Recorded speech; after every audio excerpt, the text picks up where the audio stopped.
And, you know, when are we going to stop talking about smashing the gangs and actually do it? With the stories that matter from every part of our country. There's a bit of a crash landing there for your Chancellor. Bold, fearless and standing up for you. That's me, Martin Daubney, 3 p.m. till 6 p.m, weekdays, here only on GB News. The People's Channel, Britain's news channel. In the GB newsroom, we bring you the news as it happens. With our team of dedicated journalists across the UK. We're ready to keep you up to date with what's happening every half an hour, every single day. Bulletins here on GB News. The People's Channel, Britain's news channel. Westminster's full of talk, but out here, it's the real world. Am I allowed to talk then? No, that's it. This is where it matters, real people and real lives. That's what politics is all about. In fact, has Trump made a good start? No. Straight answers, no spin, and just a couple of pints. How many fingers have I got up? About 10. So join me for Lee Anderson's Real World every Friday at 7 p.m, only on GB News. The People's Channel, Britain's news channel. Westminster, the ultimate clique. And you're fighting like rats in a sack. But here on the Camilla Tominey Show, we ask the questions the establishment media is too scared to ask. OK, let me ask you a straight question, because I know you're a straight-talking politician. Whether it's net zero, illegal immigration or law and order, nothing is off limits. You had the power then. Yeah, as I And say, now you've lost it. That's the Camilla Tominey Show, a politics show that's fearless. But no, let me finish my question if you don't mind, because it is my show. Sundays at 9:30, only on GB News, the People's Channel, Britain's news channel.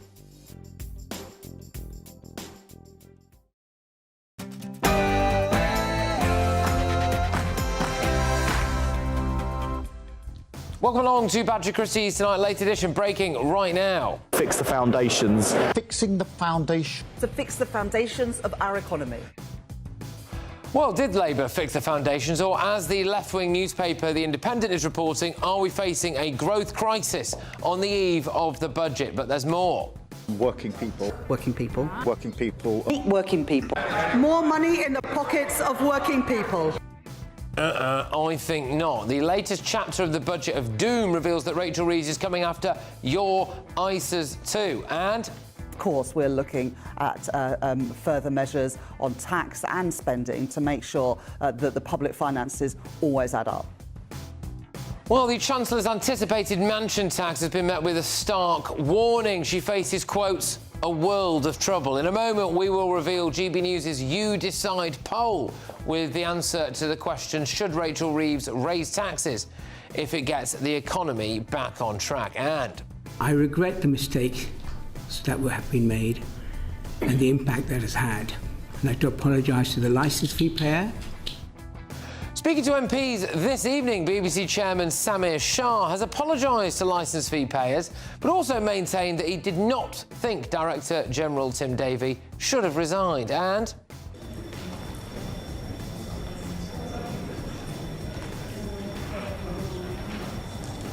I will be speaking to the Australian politician who decided to wear a burqa in the Senate as a means of protest, which has prompted global outcry.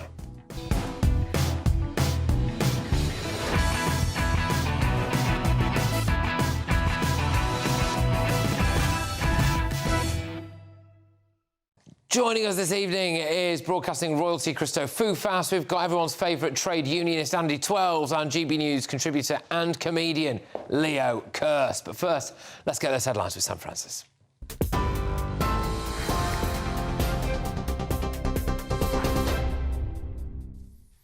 Very good evening to you. 11 o'clock, the headlines tonight. Rachel Reeves is urging Labour MPs to unite behind Wednesday's budget, with tax rises now all but certain after a downgrade in the UK's growth forecast. Speaking to the Parliamentary Labour Party tonight, the Chancellor said politics is a team sport, telling MPs the budget is a package, not a pick and mix, and insisting she's proud of it. She says it will focus on three priorities: cutting the cost of living, cutting NHS waiting lists, and cutting the cost of debt. But frustration on the backbenches is growing as Rachel Reeves prepares to raise taxes to fill an out multi-billion-pound hole in the public finances, and to avoid what business groups warn could be death by 1,000 taxes. Senior BBC figures have today faced MPs after a leaked memo reignited claims of bias and led to 2 major resignations. Former adviser Michael Prescott defended his memo, accusing Panorama of misleading viewers with its edit of Donald Trump's January the 6th speech. Then the BBC board was pressed on governance. The broadcaster's chair, Samir Shah, said his job is now to steer the ship and to start the search for a new Director General, insisting the board is united. Shah went on to admit that there had been disagreements over how quickly the BBC apologised, but denied any political interference, calling talk of a coup nonsense. But with legal threats still live from the US president and questions unresolved, the crisis isn't over yet. Nigel Farage has expanded on his response to allegations of racist and anti-Semitic comments made as a young teenager, dating back to his time at college, saying he never targeted anyone with intent. He told broadcasters today he can't remember everything from nearly 50 years ago, but insisted he has never directly racially abused anyone. The claims were first made by former school pupils. Farage's spokesperson had previously denied them outright. Labour figures say the remarks raise serious questions about judgment, while the Reform leader claims the accusations rely on selective memories from half a century ago. The weakest Prime Minister that I can think of in my lifetime now calls me spineless.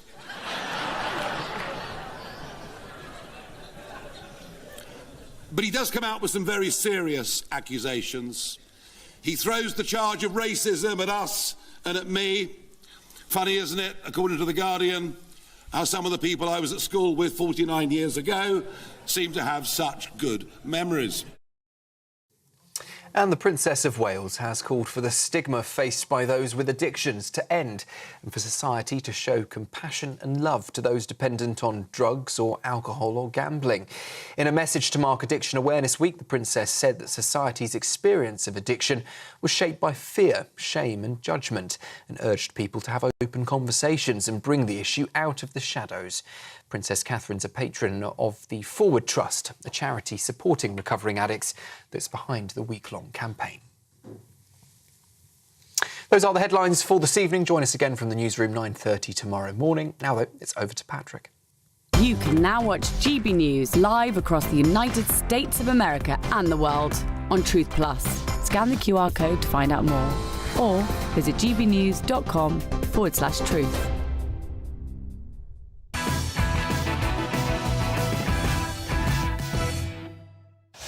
Welcome along to the latest edition. Let's get you Tuesday's newspaper front page as we start with The Independent. Reeves warned of growth crisis on the eve of the budget. The Metro, 1,000 abuse victims are safer. There's a bit of praise there for Jess Phillips. It is also a Metro campaign, I believe, though. So there we go. The Eye, mansion tax will cause Labour, quotes, a world of trouble in the budget, warns top economists. It's interesting because we've done 2 overtly left-wing papers there, The Independent and The Eye, and both of them are pretty negative about this budget. So, you know, read into that what you will. We've also, of course, got the Daily Mail's front page there. Now Reeves hits prudent savers. This is a story predominantly about ISAs and your cash ISA and the limit of the amount of money that you're allowed to put in there. Apparently going to go from £20,000 to £12,000. Daily Telegraph. BBC in disarray over bias claims. Well, of course, there was the statement that you've been hearing a bit of there, BBC bigwigs in Parliament today. Someone described it as a vegetarian hunt, which is where people were deliberately trying to miss the target. A lot of those politicians, of course, absolutely love the BBC and would hate to see anyone criticise it. So I'm not really sure they really went at them in the way that they possibly could have done. There is a story down the side of the Daily Telegraph as well, which is apparently David Lammy and Keir Starmer miraculously managing to avoid this mansion tax. We'll probably come to that. The Guardian, victory for carers after inquiry into debt scandal. I must admit, I wasn't actually aware of this story. But, yeah, I mean, apparently hundreds of thousands of care workers, unpaid care workers, apparently, have been left in debt due to a combination of, well, failure and government failure and maladministration. The Sun, Jade's Jeff in split heartache. Again, I'll be honest, these are 2 people that I have never heard of. Would you like me to field this one? Yeah, I mean, if you think this is a big story... Brazier, who is Jade Goody's ex-husband, father to Bobby and Freddie Brazier, married to a girl called Kate for the last 7 years, but the marriage is now broken down. Jade, of course, died of cancer about 20 years ago. I remember that, I know that, star, that's her husband. He does competitions and lots of stuff on ITV Daytime. He does competitions on He's ITV very, very good Daytime. friends with Adam Brooks. Okay. That's the link. I'm sure he's a nice guy, I just don't know why it's on the front of the Sun. That's all. He's 46. How come he's 46 already and I'm still in my 20s? I don't know how that's possible either. No, we're all asking that. Yeah, well, maybe there are more talking points to that story than we first realised. At the Times, Reeves tells Labour MPs to unite for her budget. Well, I'm sure she does, but, I mean, you know, they're not going to. Yeah, I'd always like to play up front for Manchester United, but anyway. Would you? Yeah, well, I would. I don't think I could probably do a better job, I didn't check the score. We were losing 1-0 to Everton last time I checked. Anyway, The Express, pensioners in battle to keep homes warm. I regret to inform you that, unfortunately, it's this time of year again, isn't it, where a lot of pensioners, so many pensioners who are vulnerable in their own homes, are not able to keep them warm. The Financial Times, US and Ukraine positive over peace plan that leaves big calls to presidents. The Daily Mirror, any more Vlad apples, Nigel? A story about Nigel Farage and reforms, so-called Russia crisis.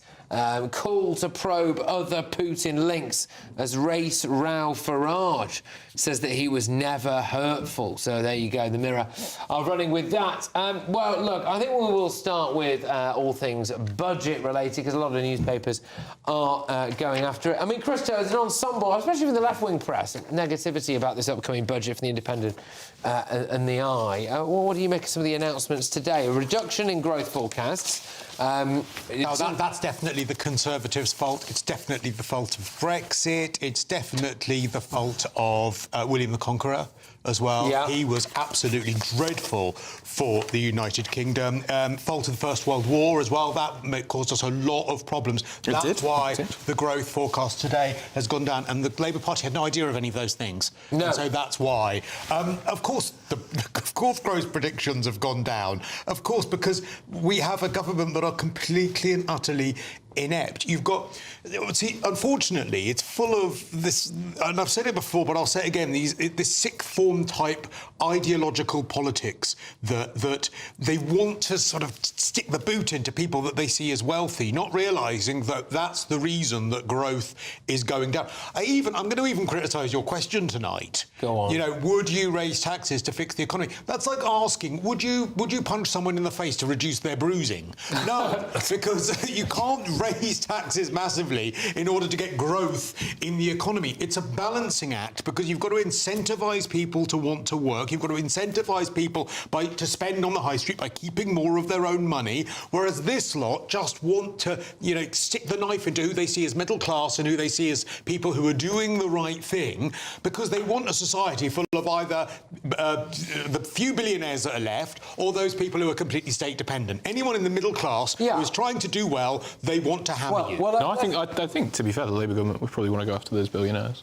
Well, there aren't any of them left. I mean, there are quite a few. There's lots of millionaires in the UK. Yeah, there weren't that many billionaires. How many billionaires were there in the UK? What, 60 odd, was it? I don't know. Why do you hate millionaires? Is it just because you'll never be one? Oh, God, I wish. I think... Why do you hate something you wish to be? I think that when there's the levels of wealth inequality that we see in the UK, I don't think people should have that much wealth. I think when kids are going hungry, when kids aren't able to, they have to wear their school uniforms all weekends, they only have one set of school uniforms, when councillors, when children's teeth are falling out of their mouths. But this is nonsense. What you're describing is a nonsense. I mean, 50 years ago, 100 years ago, we had genuine poverty in the UK. And I mean, all poverty is relative. Why does it? Yeah, but you say poverty is relative. I mean, I don't think it is relative. I think if you've got enough to eat and you've got hot water and you've got a roof over your head, well, the front page of the relative. Somebody else getting a speedboat doesn't really matter. Well, the front page of the Daily Express. Would you rather have people starving to death if everybody's starving to death, so then there's no relative poverty, or would you rather have everybody having a decent standard of life and then you've got some rich people? Somebody getting a speedboat doesn't mean that you're poorer. Well, I think I would rather have everyone have a decent standard of living, but that's not the case that we have in this country. It is compared to please, can I get a word in, 100 years ago. Leo, can I get a word in, please? Only if it's sensible. If it makes sense. Leo, come on, behave. You look at the front page of the Daily Express, they're talking about pensioners freezing their homes. Would you say that the Daily Express is lying, a right-wing newspaper, Leo? So why are they proposing these levies on council tax, levies on homes that these pensioners... That's not the question I asked, They Leo. might have bought 40 years ago. To be honest, now they're Leo, living in these homes I will answer that have now question. been dragged above, whatever arbitrary rate, and they can't sell them because then they're gonna have to pay like ridiculous taxes, inheritance tax, all the rest of it. And why would they pay inheritance tax if they sold a home? Whatever taxes they're gonna pay in it. Do you know what taxes you have to pay when you sell a home? It's definitely not inheritance tax. You have to pay new stamp duty when you sell a home, and also they're talking about... But not inheritance tax. They're also talking... Yeah, but whatever taxes you have to pay, they're going to have to pay it. But actually, you know all of them, Leo. People are trapped. People are trapped in their homes they're not trapped because the taxes are too high to sell, so it doesn't make financial sense to sell their homes. And but are these pensioners in relative poverty, Leo? You say relative poverty doesn't exist, but then you've got a world where the front page of the Daily Express, a well-respected newspaper that I think a lot of us on this panel have written for, in fact, are saying that these pensioners are going to freeze to death this winter. But do you know why it's saying these pensioners are going to fail? But Leo is denying that they're going to freeze to death. Do you know why they're saying they're freezing to death? And this is why your argument with forgiveness is so moronic, because they're saying that they're going to freeze to death because of the income tax thresholds that Rachel Reeves herself is freezing, the income tax increases you are advocating for. But I thought this didn't exist. I'm saying that this exists in the country. Leo's denying its existence. That's the point. So you're saying it. Now you're saying poverty is good and you want more. Boys, we can shout and shout and shout. We can shout and shout and shout. I know, speak it's great. at a respectful level and have a proper discussion. So do you think taxes are good and they should go up and people should be forced through taxes into poverty? Is that what you're saying? I think over the last 15 years we haven't seen an increase in taxes, but we've seen a stagnation of wealth and living standards. Are you joking? Yes. I can show you my pay slip. It's insane the amount of tax that we get in this country. The amount of tax that goes up, and also there's then you get traps like if you're earning over 100 grand, you don't get a free nursery place for your kid. So that costs you lose your tax-free allowances. So I think if you're earning 100 grand, you're not doing bad. In London? Anywhere. But also, anywhere in the country. I think you can't make the argument. With 35 or 40k, you can go, well, in London, that's not a lot. 100 grand anywhere is a lot of money. 100 grand isn't a lot of money after. What are you spending it on there? So what are you spending? You earn 100 grand a year and you're not spending it. If you're in London, my rent when I was living in London was £3.5 grand a month. All right. Where are you living for £3.5 grand a month? You're living in what were you living in for £3.5 grand? I moved to a bigger place. It's more expensive. But if you're so you're not struggling. No, but I'm not being funny. If you're saying 100 grand is not a lot of money, then you're living in a fantasy world. So a two-bedroom flat in Richmond. So this isn't like a lavish, opulent palace. This is a two-bedroom flat in the last remaining part of London that you won't get stabbed in the face as soon as you go outside. Although it is getting like that now. So a two-bedroom flat in Richmond. When you leave the studio, you're going to get stabbed in the face. It's yeah, no, man, it's a risk I take every night. It's lucky I've got a Scottish accent, but it's a stupid thing. That's a matter of question to say. I mean, I have to have security. I'm sorry. Yeah, but saying Richmond is the only place you can't get stabbed in the face immediately when you step outside. Andy, can I just say it takes a few minutes, but the costs of living in London are just insane. Then you've got council tax. Then you've got not 100 grand's worth, Leo. On top of it. Come on, you're living in a fantasy world. If you think 100 grand, you're struggling. So you think how much money do you think you've got left on 100 grand salary? Well, after tax, I don't know, 65 grand. The other thing to do that, by the way, is to do things like factor in student loan. Can I just say something? How much is that? Why is it £30 a month on top of your tax? Can I just say what you pay for your student loan? Oh, I didn't go to university. Can I just say though, why is your answer? This is, I think, the issue that I have with people who are on the left. Why is your answer to Leo, right? Why are you living somewhere so nice? Why aren't you moving somewhere not so nice? It's not the answer. It is. The answer to the answer is that 100 grand is a lot of money. Yes, you're not doing poorly on 100 grand. You were asking him why he spends that much money on where to live, and the answer of the left is that everyone sort of gets dragged down to the same poor level. I can't stand the false equivalence of if you're on 100 grand and you're paying 3.5 grand for rent, you're struggling and you need help and you need your tax cut. If you're a single mum on 20 grand a year, you're wasting your money and you don't look after your kids. I just can't deal with it. It's just stupid. What communist do we give money to, Leo? Are you joking? Keir Starmer was literally like Which communist do we give money to, Leo? The Labour Party. The Labour Party is not a communist. blob. You just sound like a moron. A couple of things here. Yeah. Well, OK, let's just start a couple of things here. So, a couple of things like scrapping the two-child benefit cap entirely, not just for British citizens, but as in... which is well, it's just for British citizens. Well, it depends. Because the two-child benefit cap only applies to British citizens. Yeah, but what's a British citizen? So it could be someone who... someone with citizenship of Britain, It could be someone... It could be some people who were not born here, right? But if they're a citizen of Britain... Right, fine, but for a lot of people, myself included, and most people, I think, with a brain, right, it's more than just a piece of paper that says whether or not you are British. But legally, a legal status. If you've been born... Yeah, but that's the point, right, isn't it? That's the... You can't be bringing in tiers of citizenship. Well, you can. You absolutely can bring in tiers of citizenship. Well, let me go. Yeah, please. Let me give you an example here, right? So, if you were born and spent the first 40 years of your life living in rural Mirpur in Pakistan, and then you came to Britain and we gave you a passport, do you think that makes them as British, realistically, as you legally, yeah. Right, OK. Well, I mean, is Christo as British as me and you? Because he's got a Greek Cypriot name. Well, I've got a Greek name, but I was born here. But I absolutely understand that when it comes to the rights in which you gain by becoming British, it's not only... So you have to be born here, is that the line we're drawing? Then you're definitely British. Well, you're British in the rights that you have, and perhaps if you've been here for a certain amount of time, if you've moved here, let's use the example. If I moved to Australia, right, I would think it would be reasonable, even if I had moved there immediately and I started paying tax there, if the Australian said to me, do you know what, you don't get full access to free healthcare, for instance, for 5 years. I would not find that unreasonable. That's not about citizens. That's about being a migrant and having a visa. Well, that's exactly the point. That's not the point that Patrick was making. When it comes to people now, which is a situation that we're about to be confronted by, where apparently Rachel Reeves is going to do this 15 billion quid for the welfare state in general. Some of that is going to be, a large portion of that is going to be scrapping the two-child benefit cap entirely. Then you've got people who have saved up, who have money, who maybe are responsible with their money or have worked very hard to become very high earners, who would want to put £20,000 away every single year in a cash ISA, and that is going to be scrapped to £12,000 to drag more tax away from those people to potentially give it to people who are less responsible when it comes to contraception. And don't forget as well, firstly, 2 points on that. Firstly, I know so many people, probably you're going to fall into that category as well, who would perhaps have one, maybe two children who do not take much out of the state, who say, we can't afford any more. Yeah. That's how many we're having.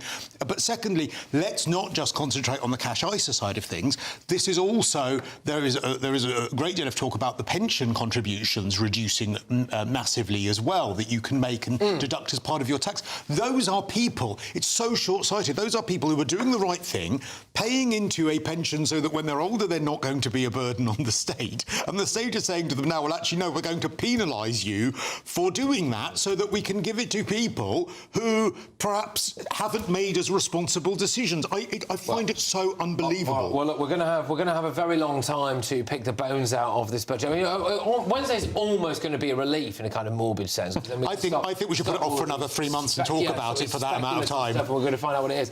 But friends of GB News have been voting in today's You Decide poll. We've been asking, should Rachel Reeves raise taxes if it gets the economy back on track? And the poll is officially closed and the results are in. 7% of you said yes. 93% of you said no. Well, there we go. That's a definitive result there. Coming up in just a moment.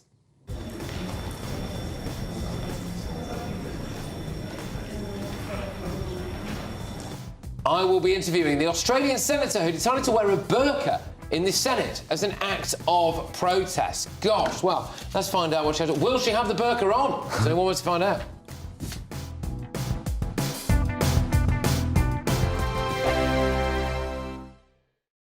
Westminster's full of talk, but out here, it's the real world. Am I allowed to talk now? No, that's it. This is where it matters. Real people and real lives. That's what politics is all about. In fact, has Trump made a good start? No. Straight answers, no spin, and just a couple of pints. How many fingers have I ever got up? About 10. So join me for Lee Anderson's Real World every Friday at 7 p.m. only on GB News. The People's Channel, Britain's news channel. Good afternoon, Britain. Weekdays from midday. The new guidelines instruct visa officers to reject applicants who may be eligible for public benefits as part of the president's hardline crackdown on immigration, all to prevent people becoming dependent on those public benefits and draining the US resources. So with an increasing obesity problem in the UK, should the UK follow Trump and ban visas for fat people? Well, joining us now is the body positivity influencer and actor George Keywood and the former presenter of Fat Families, Steve Miller. Steve, I think I might know what you think about this one. Let's kick off with you. Well, I think this is great. I think this is Trump using common sense. This is Trump putting his country first.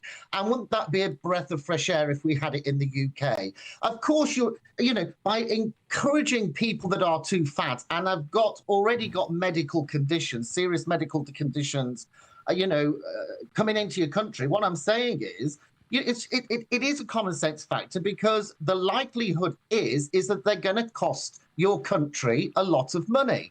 And let's face it, the taxpayer is already under stress. The NHS is knackered. And do you know how much it costs per year to look after someone with diabetes? It costs up to £3,000 a year. So no, we're bust. We can't afford it. So Trump's policy is something absolutely we should adopt. It's common sense, and I think most British people would agree. George Keywood, what do you think? Is he being unfair? Well, I'm British and I completely disagree.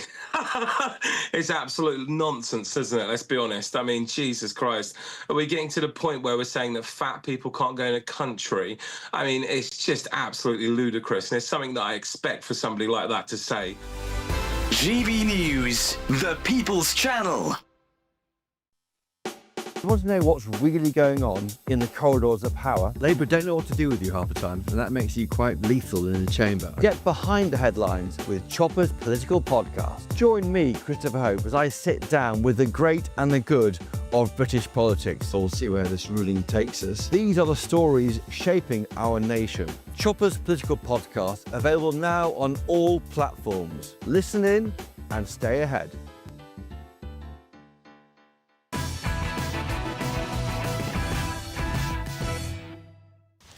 Welcome back to Late Edition. Loads of front pages to get through, but I just thought I'd bring this to your attention. Here is the astonishing moment. An Australian senator wore a burqa in the Senate.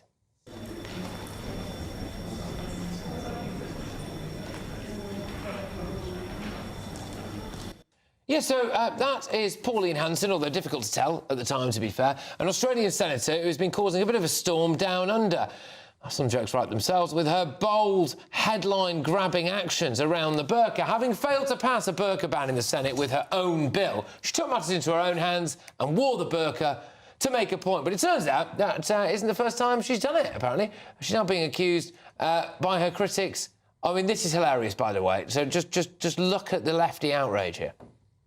This is a racist senator displaying blatant racism and Islamophobia, President. Respecting of faith. She is disrespecting the Muslims out there, Muslim Australians. Senator Hanson is using a prop in the Senate, and it's a dangerous prop. Well, she was subsequently suspended, but just for an hour, though, so that's all right. Well, I'm very pleased to be joined now by Senator Pauline Hanson herself, who is the founder and leader of the Australian political party One Nation. Thank you very, very much. Tremendous to see you. In more ways than one, of course, in light of the burqa thing. OK, go on. So, look, why do you do it? Why do you feel so strongly about the burqa? All right. I wore it in 2017 because there was no dress code in the chamber. So I thought, OK, what if we got to the stage, someone wore a burqa in the parliament, national security, everything. So I proved a point. I wore the burqa then. They weren't interested in changing the dress code, so it hasn't been changed. So 8 years on, I went to introduce my bill, which is a criminal code to ban the burqa and any full face coverings. And I put that up. I got one line out and they shut me down. No, denied me the right to introduce my private member's bill. So I thought, OK, you won't ban the burqa. Well, I went up to my office, grabbed my old burqa, OK, so I got it in the cupboard, and I put it on, and I thought, you won't ban the burqa? Then I'll wear the burqa in Parliament. Well, didn't that upset them? And to say, you know, that I disrespect the Parliament, they wouldn't allow me to debate the issue on the floor of Parliament on behalf of Australians. Now, the support I have received has been absolutely fantastic, tremendous support from the general public. And it's these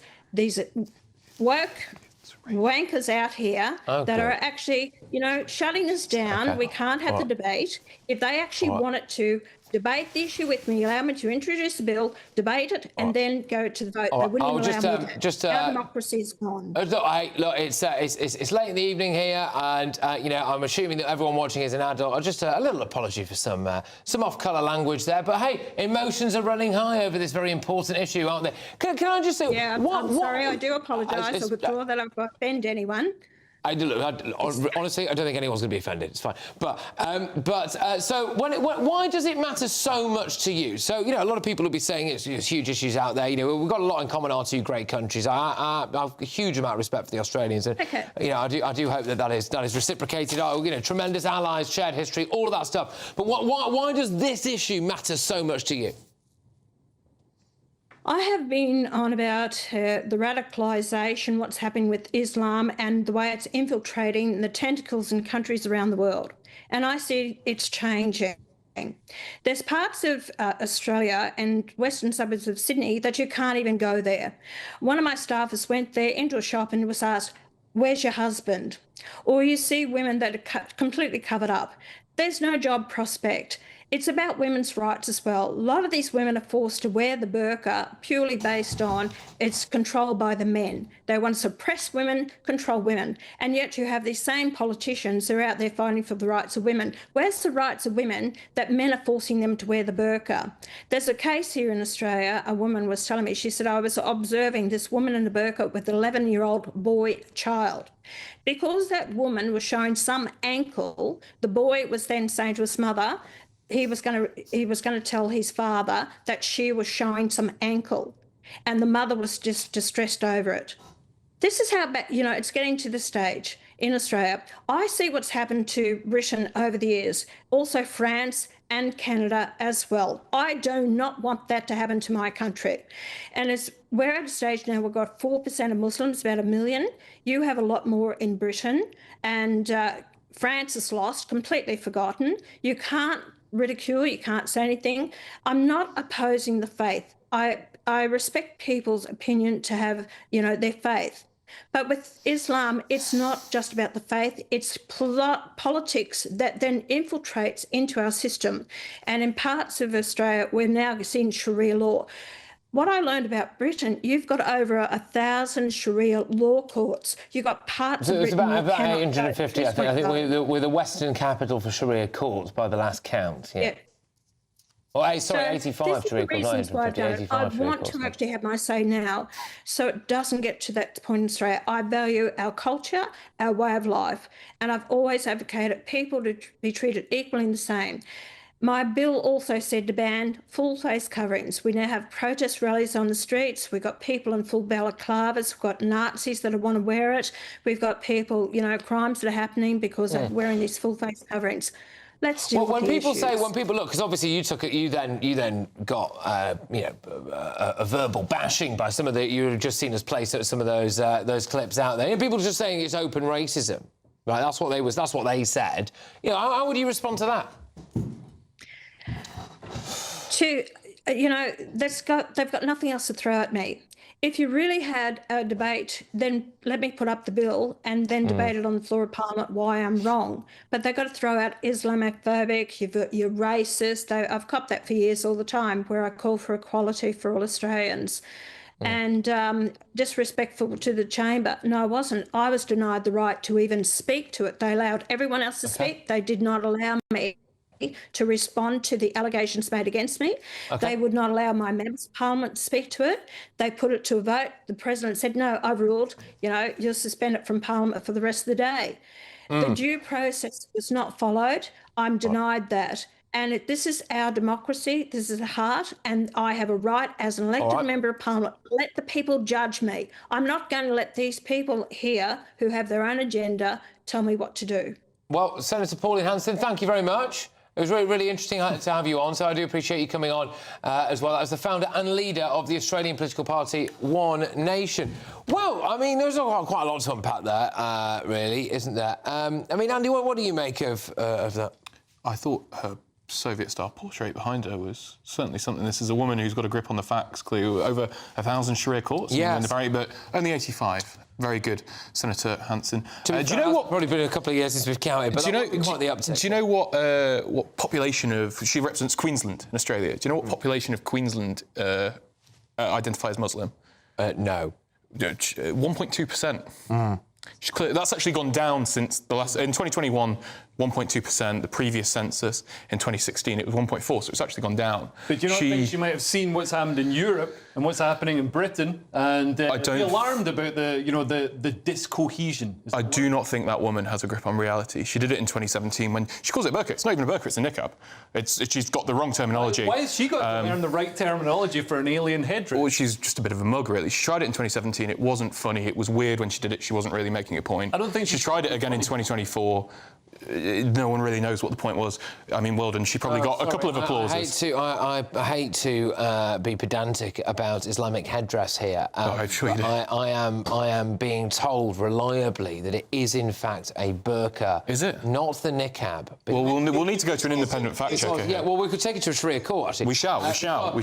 But there are thousands, according to this well-established woman. Apparently, the hijab has a slit in it, whereas the burqa does not. So the niqab has a slit. Yeah, the niqab is the one where you just see the eye. She's clearly thought about this very deeply. Can I just in a very serious why point. you, as a left-wing person, defend the burqa, which is an obvious symbol of women's subjugation? I haven't defended it. I think she's a bit of a loser and a bit of a weirdo for trying to make a big point about it. You salute her attempt to draw attention to... I don't salute anything. I think she probably got a bit of an applause on Sky News Australia, maybe a bit on Fox News and a bit here, and that's about all she's achieved. Do you respect her right to make a protest against women having to wear, due to societal pressures within that community, a full face cover? Yeah. So you agree with her then? Well, that wasn't the point she was making. The point she was making was she was crying because no one voted for a bill. She's always been a bizarre fringe weirdo. In her maiden speech when she was elected, like France has, like Belgium has, like Austria she's not. has, like Switzerland has, she's like not trying to do it Tunisia meaningfully. And Chad, I mean, majority countries have banned when she was elected in her maiden speech, she had to go at Asians, East Asians, and then she had to go at disabled people. Now she's turned her gaze to Muslims. She's not a serious person. She's a weirdo. She's a weirdo, Leo. All right. Lots going on all around me here, and in fact, it's been that way since we started at 9 p.m. You okay, Patrick? Not really tonight, but you're right. I think this could be the end. Would it help if I gave you a hug? Absolutely not. Coming up in just a moment. I regret the mistakes that have been made and the impact that has had. I'd like to apologise to the licence fee payer. The BBC chairman, get off me, Christo. The BBC chairman has apologised to licence fee payers, and it's on the front of the Telegraph. Right, we're going to see how bad these grovelled in a second.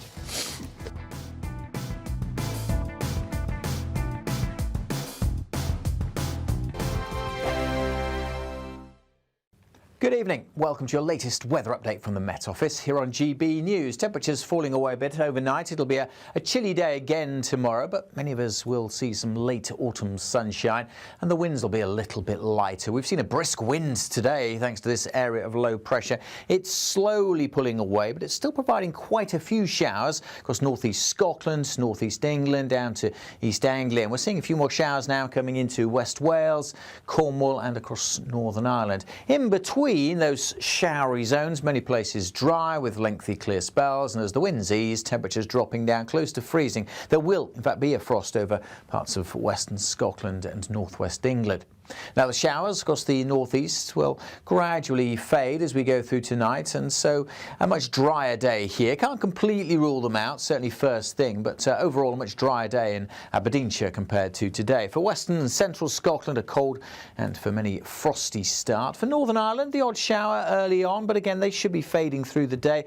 Anglesey, Pembrokeshire, Cornwall, Isles of Scilly, likely to see a few showers in the morning, along with northeast England, and feeding down through the North Sea. Parts of Lincolnshire and Norfolk in particular also susceptible to some showers on Tuesday morning, but they should gradually ease and many areas will be dry and fine with lengthy spells of sunshine. That sun, though, not too strong at this time of year, so it's not going to lift the temperatures too far. Still feeling chilly. If anything, these numbers down on today's values, but remember the winds will be lighter tomorrow, so perhaps it won't feel quite as cold. With light winds and clear skies, a widespread frost for Wednesday morning. Eastern areas staying fine and dry with some sunshine, but look at this, cloud and rain starting to edge into many western areas during Wednesday. That leads into more cloud and some outbreaks of rain on Thursday, by which time it will be quite a bit milder. Decisions made in Washington aren't just shaping America, they're shaping Britain too. From migration to global security, from crime to health. Whatever happens in the White House today will be felt in your town or city tomorrow. That's why The Late Show is live from Washington, D.C. Cutting through the politics to show you what it all means for Britain. The Late Show live every night at midnight. Only on GB News, Britain's news channel. Westminster's full of talk, but out here, it's the real world. Am I allowed to talk No, now? that's it. This is where it matters, real people and real lives. That's what politics is all about. In fact, has Trump made a good start? No. Straight answers, no spin, and just a couple of pints. How many fingers have I ever got up? About 10. So join me for Lee Anderson's Real World every Friday at 7 p.m. only on GB News. The People's Channel, Britain's news channel.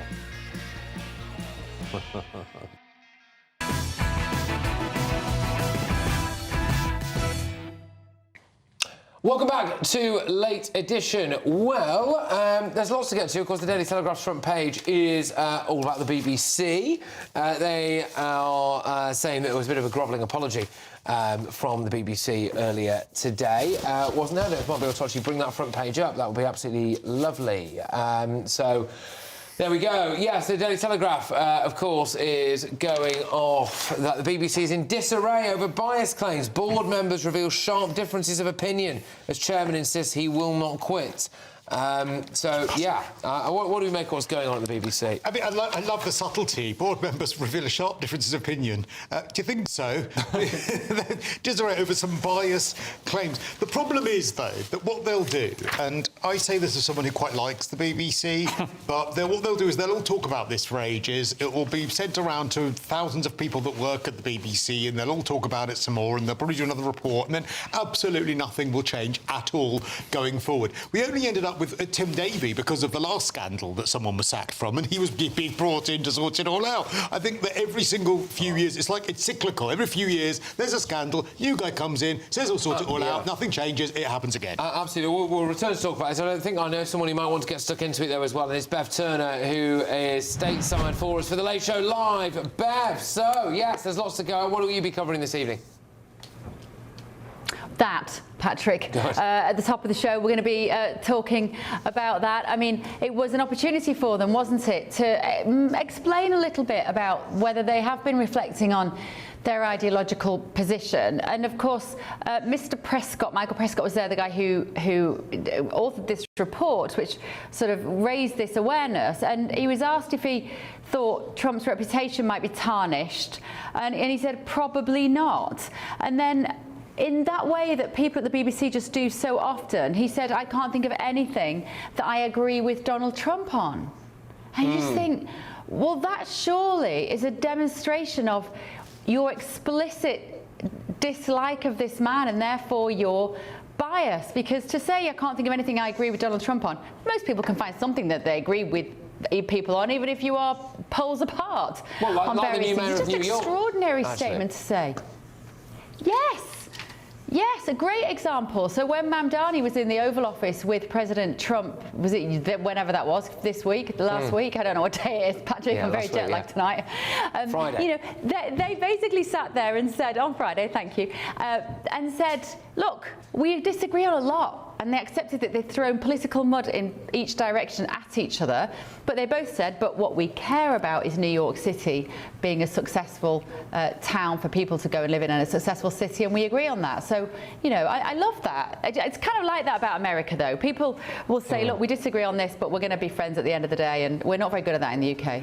No, not really. Bev, well, look, it's going to be a fantastic show. As ever, I'll see you again in a few minutes' time. The wonderful Bev Turner there for The Late Show Live stateside. What do you think of what's been going on at the BBC Yeah, especially on the front of today's Telegraph. Yeah, I mean, I think, like Christo says, nothing much will happen in the way they approach anything. But what is going to happen is fewer and fewer people are going to pay their licence fee, because people aren't going to pay for a service where they're not represented. I mean, if you look at BBC Comedy, like literally, if you look at the sort of political split in BBC Comedy, 98% of BBC comedians are left wing, and 2% are Jeff Norcott. It's that insane. They desperately need me. They desperately need to give me lots of money. But so $1 billion. The license. Jeff Norcott as well has to say I'm a right-wing comedian constantly just to justify his jokes he's about to make as well. Bless him. Yeah, and he's a great comedian. Yeah. But he's the only one they've got. Simon Evans sometimes.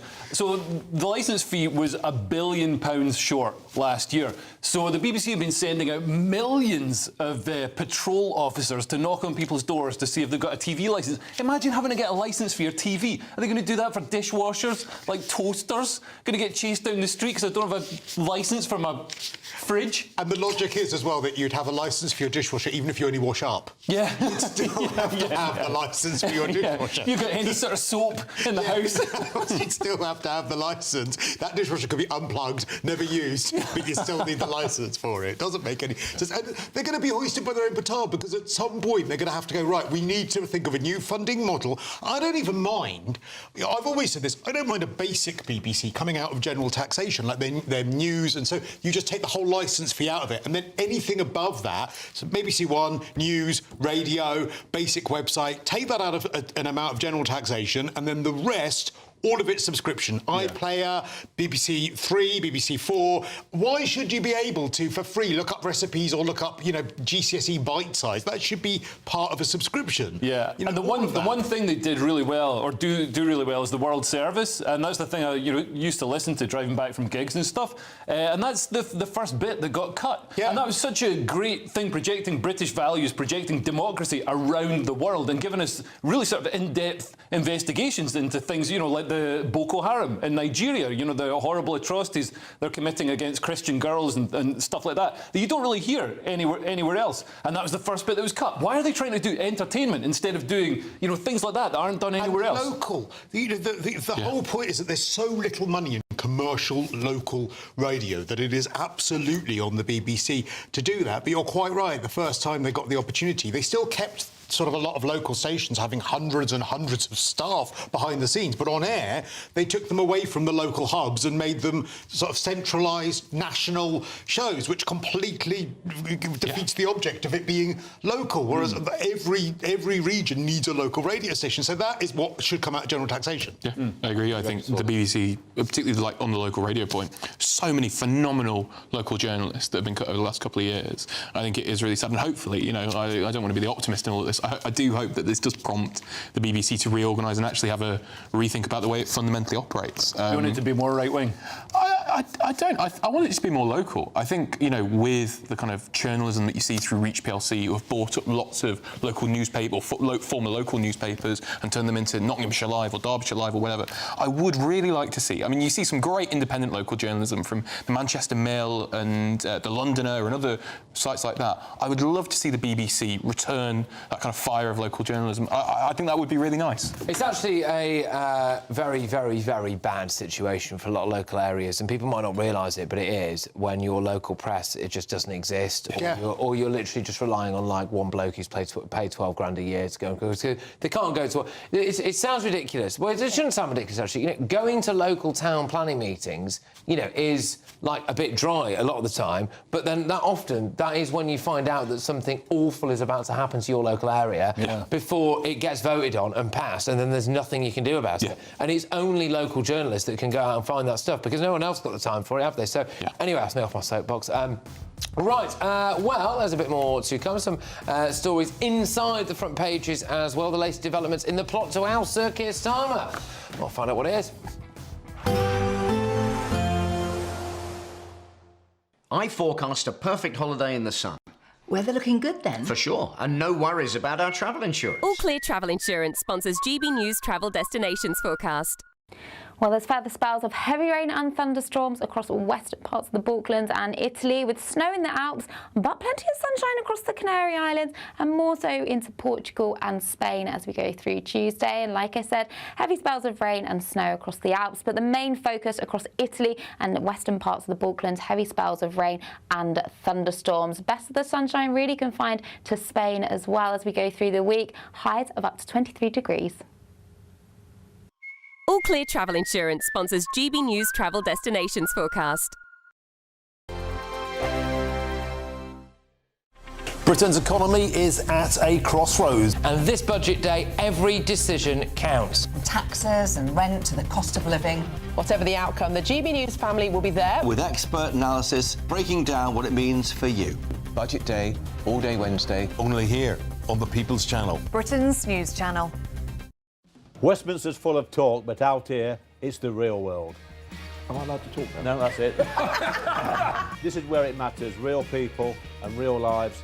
That's what politics is all about. The fact has Trump made a good start? No. Straight answers, no spin, and just a couple of pints. How many fingers have I ever got up? About 10. So join me for Lee Anderson's Real World every Friday at 7 p.m. only on GB News. The People's Channel, Britain's news channel. You want to know what's really going on in the corridors of power? Labour don't know what to do with you half the time, and that makes you quite lethal in the chamber. Get behind the headlines with Chopper's political podcast. Join me, Christopher Hope, as I sit down with the great and the good of British politics. We'll see where this ruling takes us. These are the stories shaping our nation. Chopper's political podcast, available now on all platforms. Listen in and stay ahead. Decisions made in Washington aren't just shaping America, they're shaping Britain too. From migration to global security, from crime to health. Whatever happens in the White House today will be felt in your town or city tomorrow. That's why The Late Show is live from Washington, D.C. Cutting through the politics to show you what it all means for Britain. The Late Show live every night at midnight. Only on GB News, Britain's news channel.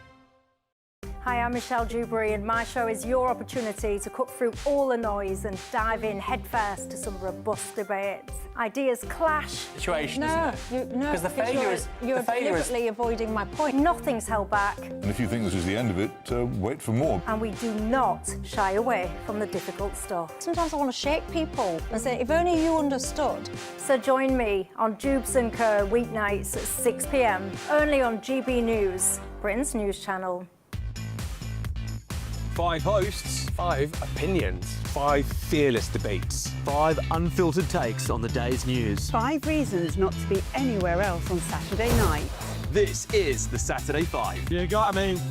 You got me good there. Britain's biggest Saturday night TV show. It's not a bad brand. Yeah. Uncensored. Very, very racy tonight. On the unpredictable. What did she say? Can you translate it for us? And always entertaining. And how can a country go from being led by William Wallace Saturday nights from 6 p.m. only on GB News. The People's Channel. Britain's news channel. You're going to want to stay tuned, trust me.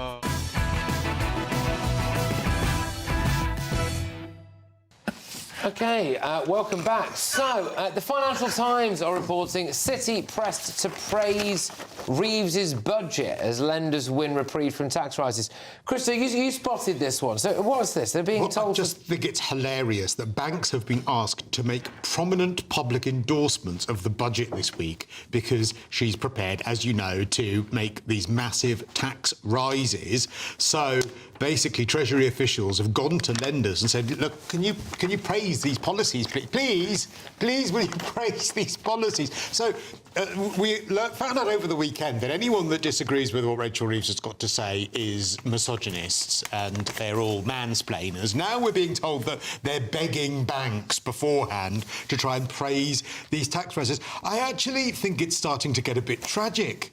and a bit desperate, really. We don't even know what's in it yet. It's also the fact that it's leaked. I mean, it's one thing doing it. It's one thing going like, oh, please, the wolves are at old Rachel's door here. And then, can you imagine thinking like, right, well, that went well. Maybe one of them will do me a solid. And just immediately they've gone, oh, is that the FT? You won't believe what Rachel's just asked. Smash it, put it on the front page. It's like, there's no respect, is there? And it sort of shows how this government, they sort of govern with, hopeful words. It's like, we're going to go for growth. And it's like, what are your policies that are going to actually achieve growth? And it's like, oh, we don't have any of that, but we're going to go for growth. It's all words. It's all hyperbole. What is our policy? Well, words. Yeah, words. It's just words. We've got positivity, we've got, optimism, let's talk up business. That's their policy. Presumably you don't want the city to praise it, because that would mean that millionaires are happy. I mean, everything is just words, truly. I think I probably would want the city to praise it, because then the pound doesn't collapse. Right. Which is bad,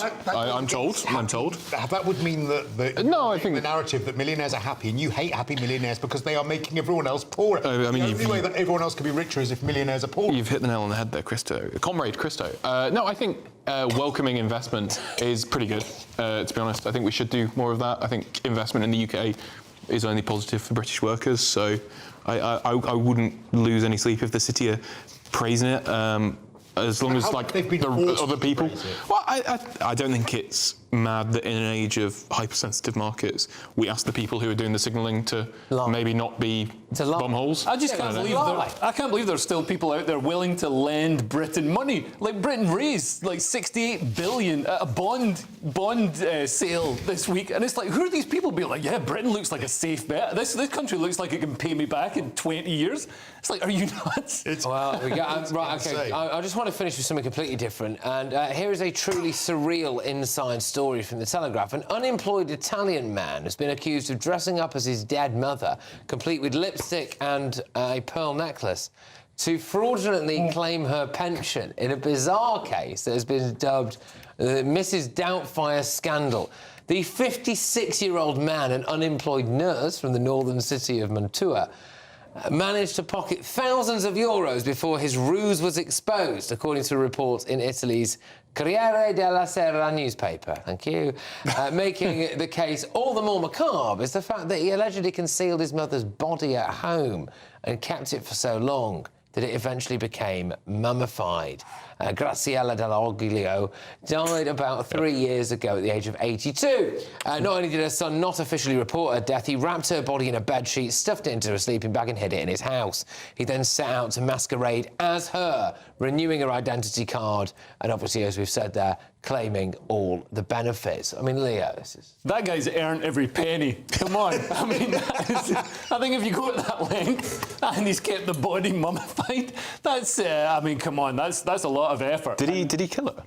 I feel like we've buried the lead there. I think she just died. A lawsuit from this random Italian lunatic that, I'm just asking. He's got the indication he killed his mum. Well, in fairness, he did skin her and wear her skin as a suit. Again, he didn't skin her. No, he didn't skin her? He just dressed up. He just dressed her. But I was going to say, they look... Well, I'm seriously concerned about his liver, because he was really yellow in that picture there. Yeah. I thought it was the old skin. Is that just him? I've got to say, like, as a Scotsman... makeup, isn't it? As a Scotsman, I know a lot of people who sign on and, who might fiddle the system, and this is taking it to the next level. This is world class. World class. Right, OK, well, we've got to go to remind you of the newspapers before we go over to Bev Turner. The Independent, Reeves warned of growth crisis on the eve of budget. The Metro, 1,000 abuse victims are saviour. The Eye, mansion tax will cause Labour a world of trouble in the budget. The Daily Mail, now Reeves hits prudent savers. The Guardian, victory for carers after inquiry into debt scandal. The Sun, jades Jeff in split heartache. The Times, Reeves tells Labour MPs to unite for a budget. The Express, pensioners in battle to keep homes warm.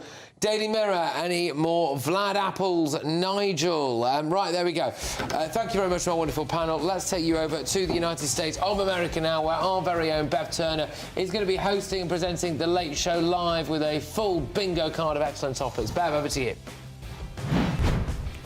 Thank you, Patrick. That's right. Today was the day that all of the key protagonists in the BBC versus the White House drama got to give evidence to MPs. We're going to look at how they did. We're talking about the threat of China. Do we in the UK handle China too naively compared to here in America? Trump toughening up movies, turkeys for the chop because it's Thanksgiving in a couple of days, and a lot more.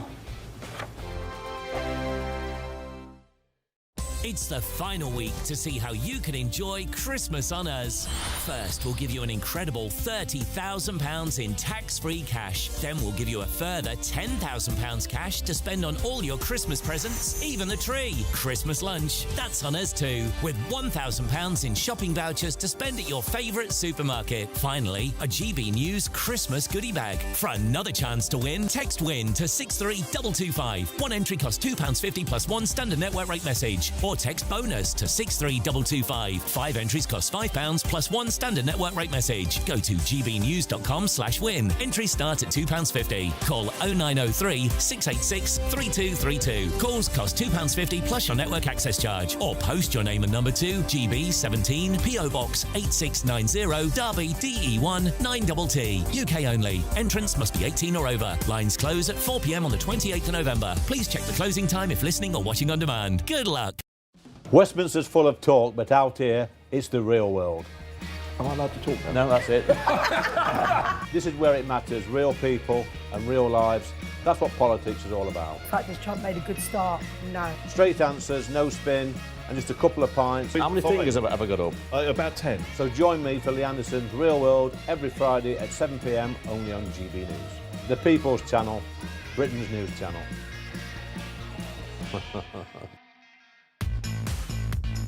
5 hosts, 5 opinions, 5 fearless debates, 5 unfiltered takes on the day's news. 5 reasons not to be anywhere else on Saturday night.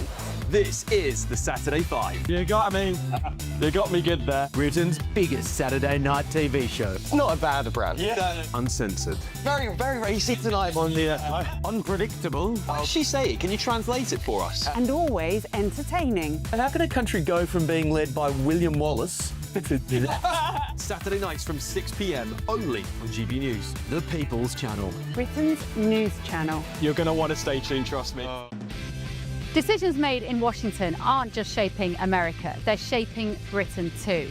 From migration to global security, from crime to health. Whatever happens in the White House today will be felt in your town or city tomorrow. That's why The Late Show is live from Washington, D.C. Cutting through the politics to show you what it all means for Britain. The Late Show live every night at midnight. Only on GB News. Britain's news channel. Britain was once the envy of the world. But look around. A nation that no longer knows what it is or where it's going. A country that's broken. How do we fix Britain? How do we bring it back? Friday night with Matt Goodwin at 8 p.m. Only on GB News. A really important thing about GB News, and it's brought something completely different to the landscape. The mainstream is all about keeping the status quo as it is, ticking along quite nicely. They don't want to ask difficult questions. GB News exists because there is a desperate need for fearless journalism that puts the people first. GB News came on the scene as a disruptor, and it has always been a disruptor ever since. Journalism in this country has been a cosy world full of groupthink until now. Well, the reality is that most British journalists are afraid. That's not GB News. Journalism is journalism at the end of the day, and we're not here to serve any masters. Our masters are our audience. We're here to talk about things in a way that have never been broadcast on British airways before. Do not miss a moment on GB News. The #1 news channel in the country.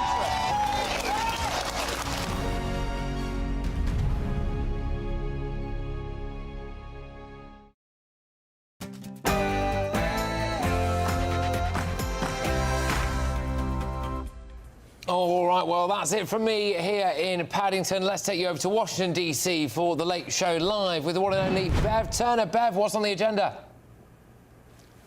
Well, Patrick, on a lighter note, we have got some serious stories tonight, but the Christmas tree arrived at the White House today. And so we're going to be looking at the footage of Melania welcoming this enormous Christmas tree. And then we're going to be talking about pardoning turkeys. Do you know what that is, Patrick? I do. I don't want to ruin the surprise for your viewers, but I am aware of it. Yes. Yeah. Well, that's happening tomorrow in the White House, is the pardoning of the turkeys. But we're going to be talking tonight to the farmer who raised the turkeys last year that then got pardoned by Biden. And some hard-hitting news as well. But do stay with us. Thank you, Patrick. Very festive here. It's a bit early for that, isn't it? Anyway, this is The Late Show Live.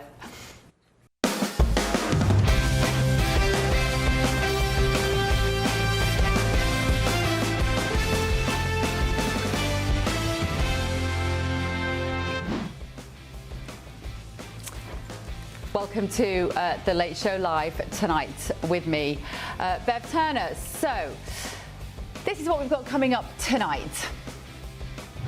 I'd like to take this opportunity, first of all, to apologise to all the people who believe in the BBC and care for it and wish it to survive and thrive. So BBC begging for forgiveness in front of MPs today, but did they apologise to the right person?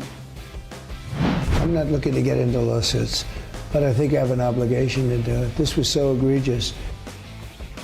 Now remember, the American president is suing the BBC for billions, but will he now call off his lawyers? We'll get all the reaction from the performance in Westminster today from here. Stateside, also in another blow to the special relationship, America is not happy with the new super embassy for China opening in London. Our political correspondent Olivia Utley has the latest. Yes, I spoke to US officials this morning at a briefing at the American Embassy on cyber security and the importance of America and the UK working together on those cyber security threats. I asked about the Chinese super embassy, which is proposed to be built in London. US officials said yes, they were concerned about that. And reports that President Trump might be looking to reshape Hollywood via his relationship with producers Larry and David Ellison to revive classic film franchises featuring macho men. I'm going to be joined by a top film critic.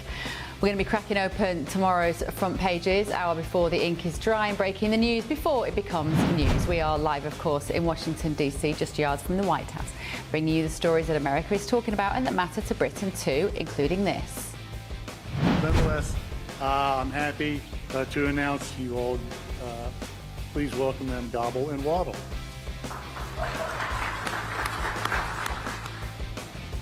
Really weird. Turkeys are going to be pardoned at the White House tomorrow, so I'm going to be joined by a couple of farmers who had theirs welcomed into the White House. I'm Bev Turner. This is The Late Show Live. Let's get started.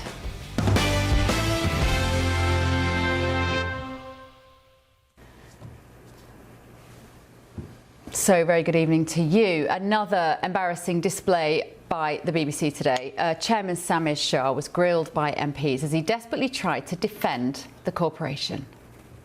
I regret the mistakes that have been made and the impact that has had. I'd like to apologise to the licence fee payer who funds the BBC to deliver its mission. And I'd like to apologise to the thousands of people who work for the BBC, our staff. And yet no apology for this man. We're going to cheer on our brave senators and congressmen and women, and we fight.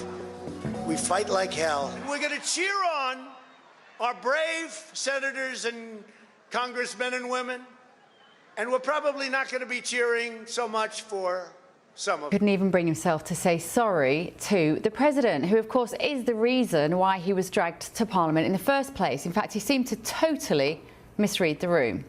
There was a plausible case that this edit, because the point of the programme was to deliver to the British audience, because it was about the supporters for President Trump and what they were learning. So there was a case for, as it were, the edit.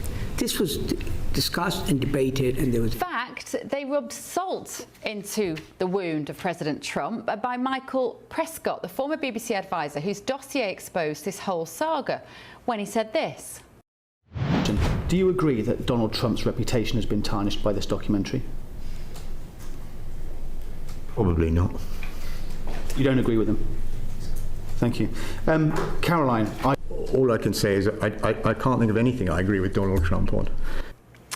So with comments like that from the person who's marking the BBC's homework, is there any wonder why it has a bias problem? Well, despite having received an apology privately, I can assure you, Mr. Prescott, that President Trump has felt damaged by that infamous doctoring of the speech. Fake news was a great term, except it's not strong enough. You know, I'd like it to be stronger. You know, the word fake is one thing, but this is beyond fake. This is corrupt, what they did. I'm not looking to get into lawsuits, but I think I have an obligation to do it. This was so egregious. If you don't do it, you don't stop it from happening again. And I wonder if they've done it. We'll find this out. You know, the nice part about litigation is we'll find out how many times have they done it to other people. He says this was so egregious, the words of the president when he was talking to GB News. So if you're listening, Mr. Prescott, the man who's suing the BBC for billions is pretty hurt by it all, believe me. Now, before I get to my first guest, let me introduce my Washington panel. Political consultant Thomas Corbett-Dillon is with me, and former Obama policy advisor Laurie Watkins. Thank you both for being here this evening. We have a huge amount to get to, but let's go now to our first guest, Alex Dyke, former BBC presenter, and John Mayer, former BBC executive producer. Alex, if I can come to you first, what did you make of the scenes today in Westminster? Was there enough contrition from the BBC? Did they appear to have learnt anything? No, and Bev, I couldn't believe that clip that you've just shown. Who in their right mind says, well, I don't think I agree with anything or that Donald Trump says, or whatever that guy said. I'm paraphrasing there. The lack of respect for the American president, whether you like him, whether you warm to him, whether you think he's right or he's wrong, is absolutely mind-blowing. Now, we all know that this is a calamity for the BBC. We're not just talking about one edit, we're talking about two, and they just don't seem to either realise or care about this. It's like Donald, to the BBC, it seems to me that, well, we don't care about Donald Trump. He's a nobody. And the BBC are meant to care about everybody, and the BBC are meant to be impartial. But this is the President of the United States. You know, I cannot believe it. That clip that you showed, Bev, was even as shocking as those bad edits that the BBC made. I know.